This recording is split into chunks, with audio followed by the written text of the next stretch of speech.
प्लासी का युद्ध।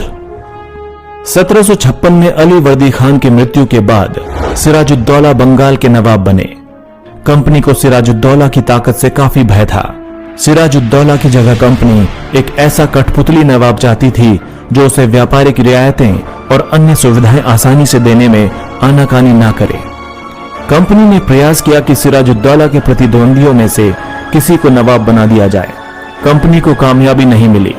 जवाब में सिराजुद्दौला ने हुक्म दिया कि कंपनी उनके राज्य के राजनीतिक मामलों में टांग अड़ाना बंद कर दे, किलेबंदी रोके और बाकायदा राजस्व चुकाए। जब दोनों पक्ष पीछे हटने को तैयार नहीं हुए तो अपने 30,000 सिपाहियों के साथ नवाब ने कासिम बाजार में स्थित इंग्लिश फैक्ट्री पर हमला बोल दिया।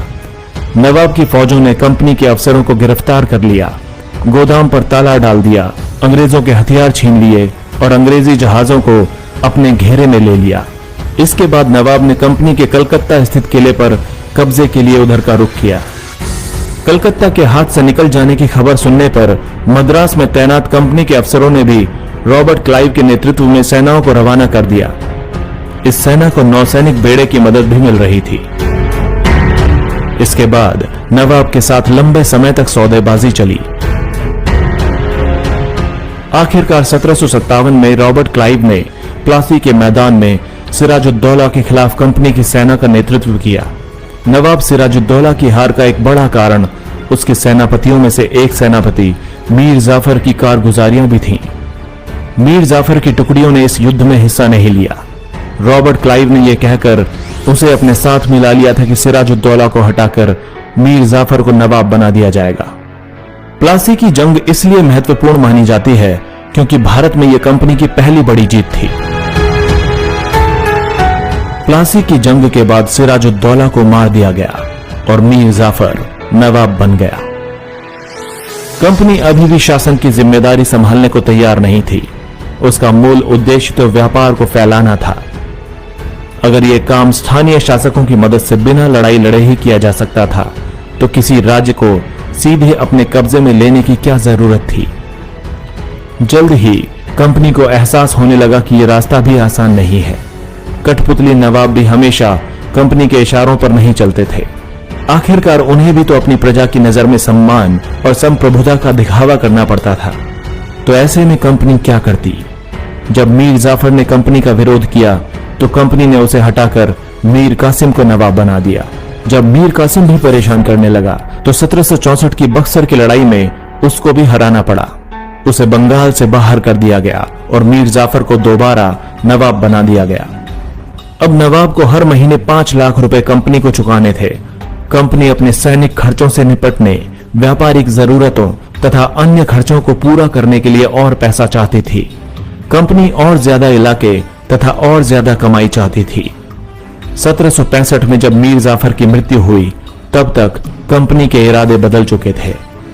कठपुतली नवाबों के साथ अपने खराब अनुभवों को देखते हुए क्लाइव ने ऐलान किया कि अब हमें खुद ही नवाब बनना पड़ेगा। आखिरकार 1765 में मुगल सम्राट ने कंपनी को ही बंगाल प्रांत का दीवान नियुक्त कर दिया। दीवानी मिलने के कारण कंपनी को बंगाल के विशाल राजस्व संसाधनों पर नियंत्रण मिल गया था।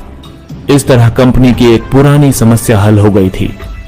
18वीं सदी की शुरुआत से ही भारत के साथ उसका व्यापार बढ़ता जा रहा था, लेकिन उसे भारत में ज्यादातर चीजें ब्रिटेन से लाए गए सोने और चांदी के बदले खरीदनी पड़ती थीं। इसकी वजह यह थी कि उस समय ब्रिटेन के पास भारत में बेचने के लिए कोई और चीज नहीं थी। प्लासी की जंग के बाद ब्रिटेन से सोने की निकासी कम होने लगी और बंगाल की दीवानी मिलने के बाद तो ब्रिटेन से सोना लाने की जरूरत ही नहीं रही। अब भारत से होने वाली आमदनी के सहारे ही कंपनी अपने खर्चे चला सकती थी। इस कमाई से कंपनी भारत में सूती और रेशमी कपड़े खरीद सकती थी, अपनी फौजों को संभाल सकती थी और कलकत्ता में किलों और दफ्तरों के निर्माण में भी लागत उठा सकती थी। कंपनी के अफसर बन बैठे नवाब। नवाब बनने का क्या मतलब था? इसका एक मतलब तो यही था कि कंपनी के पास अब सत्ता और ताकत थी, लेकिन इसके कुछ और फायदे भी थे। कंपनी का हर कर्मचारी नवाबों की तरह जीने के ख्वाब देखने लगा। प्लासी के युद्ध के बाद बंगाल के असली नवाबों को इस बात के लिए बाध्य किया गया कि वे कंपनी के अफसरों को निजी तोहफे के तौर पर जमीन और बहुत सारा पैसा दें। खुद रॉबर्ट क्लाइव ने ही भारत में बेहिसाब दौलत जमा कर ली थी।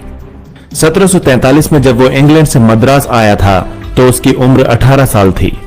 1767 में जब वो 2 बार गवर्नर बनने के बाद हमेशा के लिए भारत से रवाना हुआ तो यहां उसकी दौलत 4,01,102 पाउंड के बराबर थी। दिलचस्प बात यह है कि गवर्नर के अपने दूसरे कार्यकाल में उसे कंपनी के भीतर फैले भ्रष्टाचार को खत्म करने का काम सौंपा गया, लेकिन 1772 में ब्रिटिश संसद ने उसे खुद भ्रष्टाचार के आरोपों पर अपनी सफाई देनी पड़ी। सरकार को उसकी अकूत संपत्ति के स्रोत संदेहास्पद लगे। उसे भ्रष्टाचार के आरोपों से बरी तो कर दिया गया, लेकिन 1774 में उसने आत्महत्या कर ली। कंपनी के सभी अफसर क्लाइव की तरह दौलत इकट्ठा नहीं कर पाए। बहुत सारी बीमारियों और लड़ाई के कारण कम उम्र में ही वे मौत का निवाला बन गए। उनमें से बहुत सारे अफसर साधारण परिवारों से आए थे। उनकी सबसे बड़ी इच्छा बस यही थी कि वे भारत में ठीक ठाक पैसा कमाएं और ब्रिटेन लौटकर आराम की जिंदगी बसर करें। जो जीते जी धन दौलत लेकर वापस लौट गए, उन्होंने वहां आलीशान जीवन जिया। उन्हें वहां के लोग नवाब कहते थे। ये भारतीय शब्द नवाब का ही अंग्रेजी संस्करण बन गया था। उन्हें लोग अक्सर नए अमीरों और सामाजिक हैसियत में रातों रात ऊपर आने वाले लोगों के रूप में देखते थे। नाटकों और कार्टूनों में उनका मजाक भी उड़ाया जाता था।